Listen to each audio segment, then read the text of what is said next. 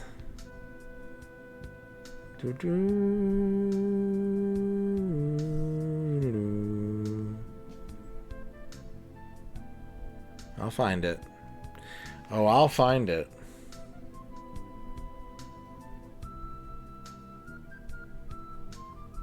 You know, I swear I've looked over all these like 3 times already and I keep passing it somehow. There it is.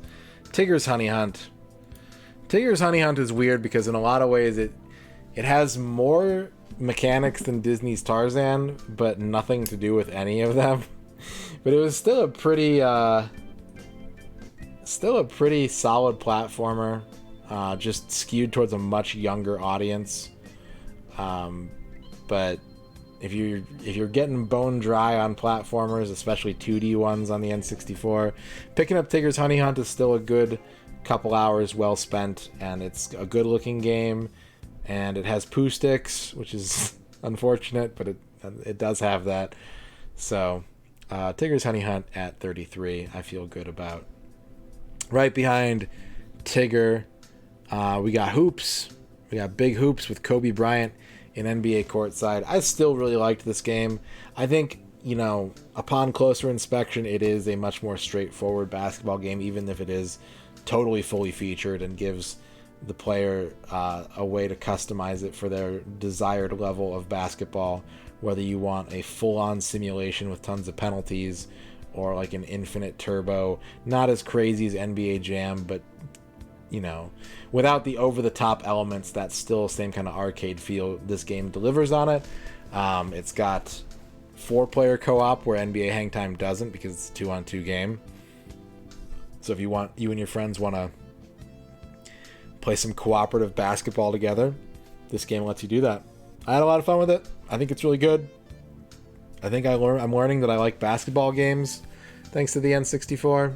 So Kobe Bryant at 34, which was not his number, so that's good. I didn't do a weird thing with that. And then a full tier below Nagano is International Track and Field 2000. Even though the two games are very similar, here's my rationale on that. International Track and Field 2000 probably looked better. It definitely had more of like its own sort of sense of style as opposed to being tied down into the iconography and the look of Nagano with the weird little mascots and shit. But this, like, it looked like a Dreamcast game. Like, this was a really, really high-performing N64 game. The reason why it's a full tier lower is the game variety is lacking in this one. I think you have the same number of events, but you don't have anything as out there as curling. There's no, like, standout full-feature event like curling.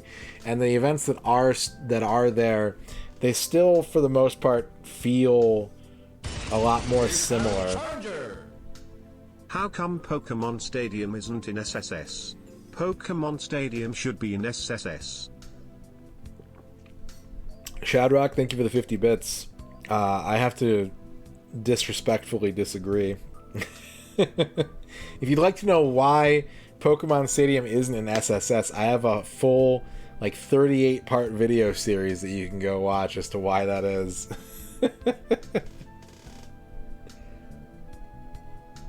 But thank you for the 50 bits. But yeah, the variety, you know, for all the leaps forward that they made with the presentation, the gameplay got a little more homogenized, and it's still really good.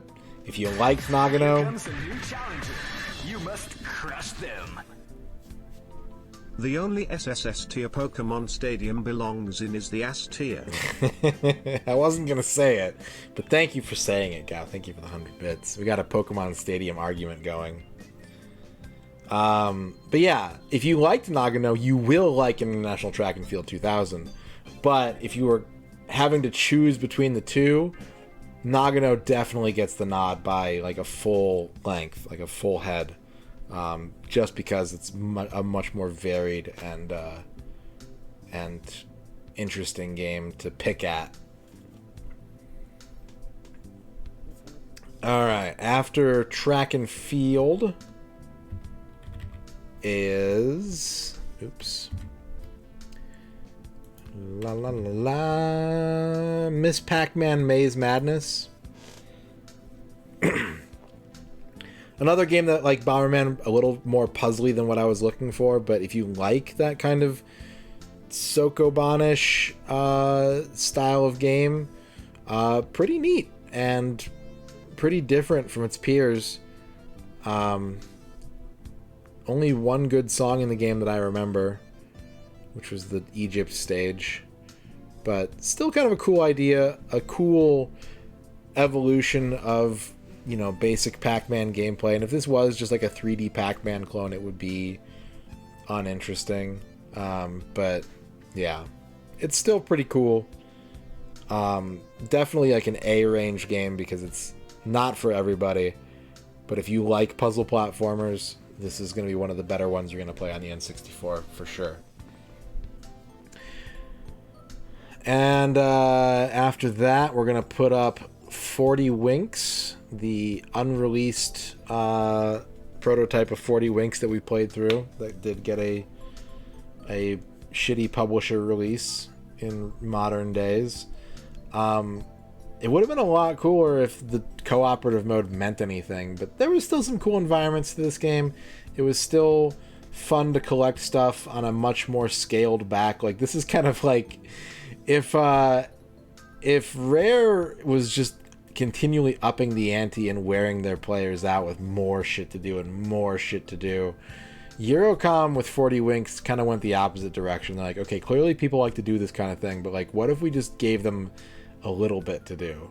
And so you get some cool levels, you get a decent amount of pickups in a very Euro style game with some cool moves and some interesting transformations, but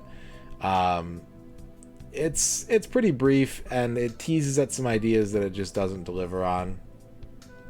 So I'm gonna put it there at 37 Winks. And then I'm gonna put up Knife Edge Nose Gunner right behind that at 38. What's up, Dorky? Knife Edge Nose Gunner.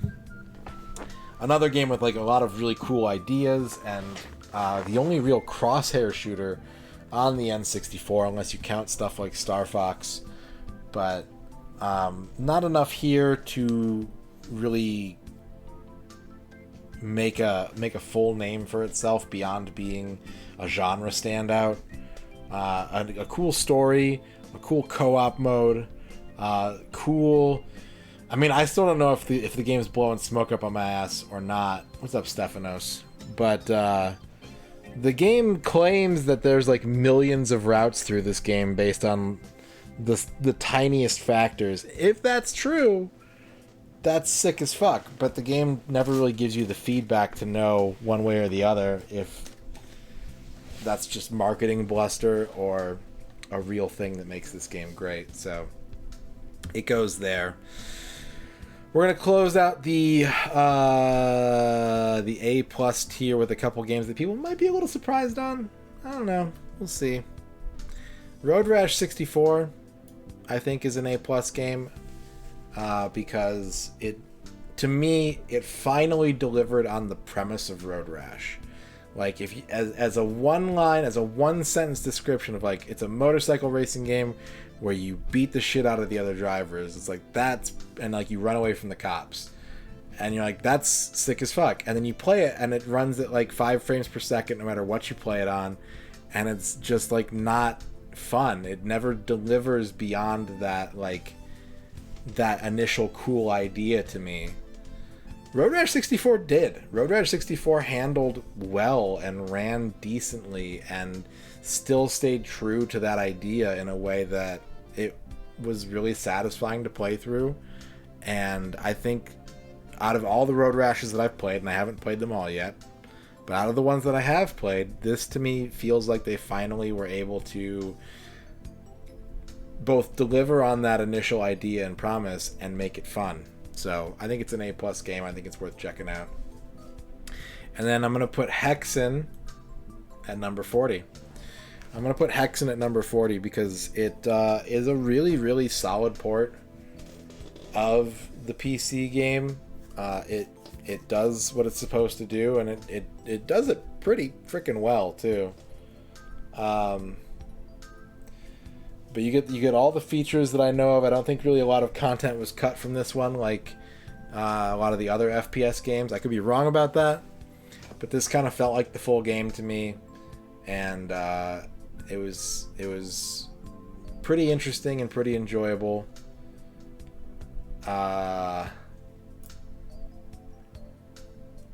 There's some features that don't really factor into this tier list ranking, like the 4-player co-op, which is amazing. But I mean, Quest 64 and Castlevania are already right up here too, dorkies. Those lists can eat my butt. Those lists can eat my entire butt. But I think it was a good port. I think it's for now an A+ tier game. It's at risk of going down to A tier, but it's still in the top half so far for sure. It's still in the top half. Number 41, our first A tier game, is going to be this one. Rally Challenge 2000. Well, it depends on, did you see the whole game, Uncle Muscles, or did you just see the end part where I was walking in a hallway for 20 hours? Because that's not really part of the game. Rally Challenge 2000 to me is a pretty damn good game. It had that sick reflective glass engine. It had the flexibility to be both an interesting arcade rally game and an interesting simulation rally game. Not a ton of tracks, not a ton to do in the game, but there's enough there. There's a good, parts tuning, that's true.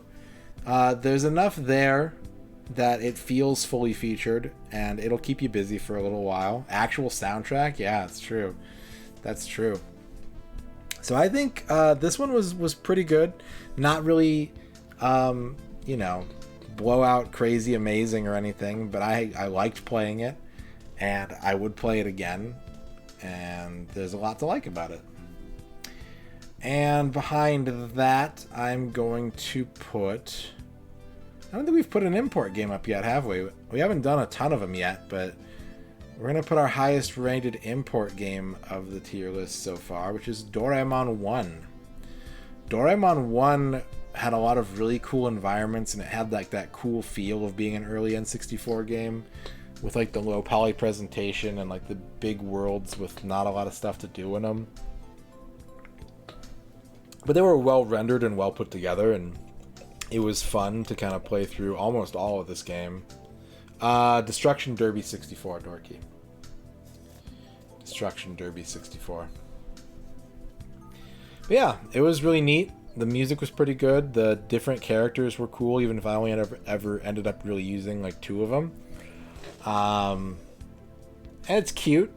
It's a cute little platformer. It's kind of like Goemon in a lot of ways in terms of design and presentation, but like Goemon has all the dressing. It's got all the condiments, all the toppings, and Doraemon is kind of what you get when you just have the gameplay there, where it's still good and it's still interesting and kind of like endearing, but it's not legendary status by any means.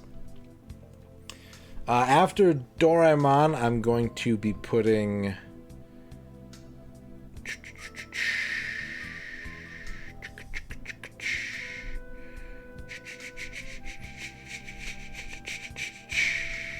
Scooby-Doo at 43. It'd probably be higher if it didn't have the action elements to it. The stealth would be fine. It's the health bar and like the amount of things that can just generate the shit out of you in this game that kind of hold this back. But the idea of doing a survival horror / point and click game for kids, there's still meat on that bone, I think. Clearly, if people like shit like Five Nights at Freddy's, I think you could make a more kid-friendly Resident Evil type game and have it be just as effective. Maybe not any more with the kind of things that kids are playing these days, where they're just like, yeah, I'm 8 and I play Dead by Daylight all day. Like, yeah, you know, maybe a Scooby-Doo game wouldn't really... A Scooby-Doo game in the style of Resident Evil Village wouldn't do it for you. But it was a novel idea at the time, and it works pretty well, blending the two together. And, you know, being a very accessible and friendly version of Resident Evil or a point-and-click. I think it's there. I think it's unique in a lot of ways, and it's charming if you like Scooby-Doo. Tons of references and music from the old series. So, 43 for Scooby-Doo. And then I'm going to put Iggy's Wrecking Balls. I wanted to put this one about 5 spots higher, but I just thought about, you know, the totality of the game and like how the first 30% of it is probably like an S tier game for me, but it keeps going, it keeps going, it keeps going, and it doesn't really do much to justify that continued length beyond coming up with new track ideas and you know, making things harder and harder for the player. But still a great Uniracer style game, still a cool little platforming stunt racer, and good music, ugly aesthetic, but kind of chaotic, kind of fun, and a game that I think has a lot of charm in a grotty, horrible kind of way. Yeah, that's true, vocab. Then I'm gonna put this Disney game here, this Magical Tetris Challenge. That was a fun one, but it's still Tetris. It's got a couple Eureka wrinkles to it, and a good evolution, and maybe the most, if you are a Tetris fan on the N64, you've got 4 games to choose from, and this is, well, 4 games by name, right? And this is probably the purest one of the 4. This is probably the purest Tetris you're going to get on the N64. So the presentation is good, the music is good, the graphics are good, but it is pretty much an arcade port through and through. There's not a lot of like cool modes or anything. It's just, if you want to play Tetris, this is the best way to play Tetris on the N64. And I can't say much more about that. We're going to grind it out, Slushy Cat. It's the only way to handle it. Just grind it out.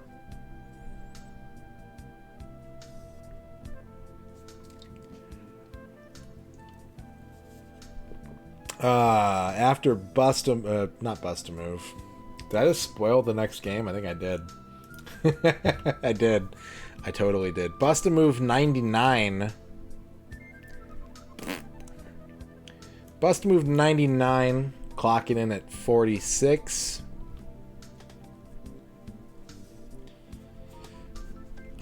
This one, I think, yeah, I didn't spoil which Bust a Move. I think this is the better of the two. It's got the 4-player stuff. It's got Sonic Blast Man.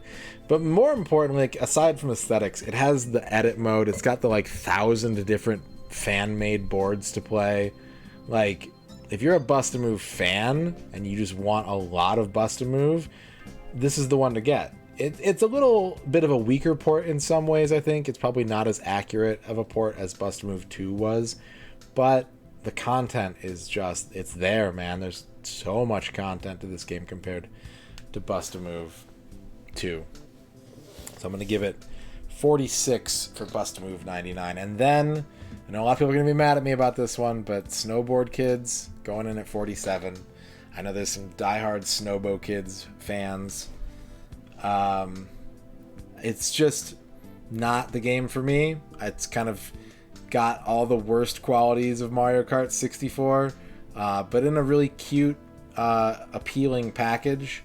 The music is a little pitchy to me, aside from a couple standout tracks like the shop music. And you don't spend a lot of time on snow in this game, I noticed, but I think people who like the kind of chaos of kart racers would definitely have a lot to like about with Snowboard Kids, especially with friends.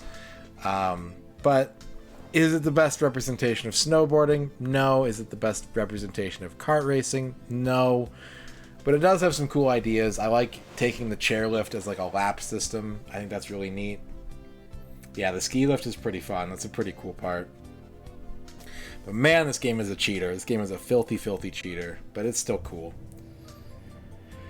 After Snowboard Kids, I'm going to put A Bug's Life at 48. I've said this about like 3 or 4 different games already, but this just ended up being too puzzly for me. I don't mind puzzle games. I like puzzle games a lot, but I have to want them to be puzzle games. If you're a game and you surprise me like, oh, by the way, I'm a puzzle game, I'm probably not going to be in your camp. I don't want to be blindsided by puzzle mechanics. And A Bug's Life was all about that kind of every stage having your power reset and having to find the item that leads to the next item that leads to the next item, and it's getting longer and longer stage by stage. But it's still a decent game. It's not too difficult except for towards the end. It's kind of boring, and it's kind of... I can't imagine a lot of kids would want to deal with this game's bullshit. Sick Mosquito, thank you for the follow. Alright, we're almost halfway there. After A Bug's Life goes Paperboy. I think Paperboy was super charming. Ugly as sin. Just one of the grossest looking N64 games there are. But, like, it was still kind of like the Paperboy of old. It had a lot of weird, fun little flavor to it. And the mechanics were pretty satisfying. And it was a mess. I can't say that I, like, loved playing it, but I didn't ever hate playing it. And yeah, I think it's a weird little oddity that kind of lands right around the halfway point. And then after Paperboy, this one got bumped up quite a bit from the last tier list. Jumped a couple slots. Not like, 20 games or anything, but I'm gonna round out the top half with Nightmare Creatures. Nightmare Creatures, yeah, it's a pretty mid game, but like cool flavor. Cool environments, pretty neat fighting mechanics. Again, I said this about this last time, but like if they had taken away that stupid adrenaline meter by default, I think this would be probably about 10 or 15 places higher, because it was fun to play, and it was much more fun to play once I turned it off on the second playthrough. But the upgrades are a little too hard to find. The adrenaline idea is stupid, and it's carried by having some decent combat mechanics and really kind of cool Silent Hill-y, like dark PS1 style vibes to it. Like the environments in this game are very, very good. Final boss fight was stupid as fuck though. That's a good point, Dorky, yeah. So that's it. That's the top half. Everything after this is the bottom half. The bottom half of everything we've played so far, and right there on the edge, right there waiting to break in to the Cool Kids Club is Mickey Speedway USA. Mickey Speedway USA it's on the cusp. It's been climbing this whole challenge. It's been shooting up the charts. I think this was like a D tier game on the 20 game chart that I did, but now it's up about to crack A, because I just keep liking it more and more the more I think about it. But it's definitely much blander compared to its kart racing brethren. And it was B on the first one? Okay, well then it continues to be B.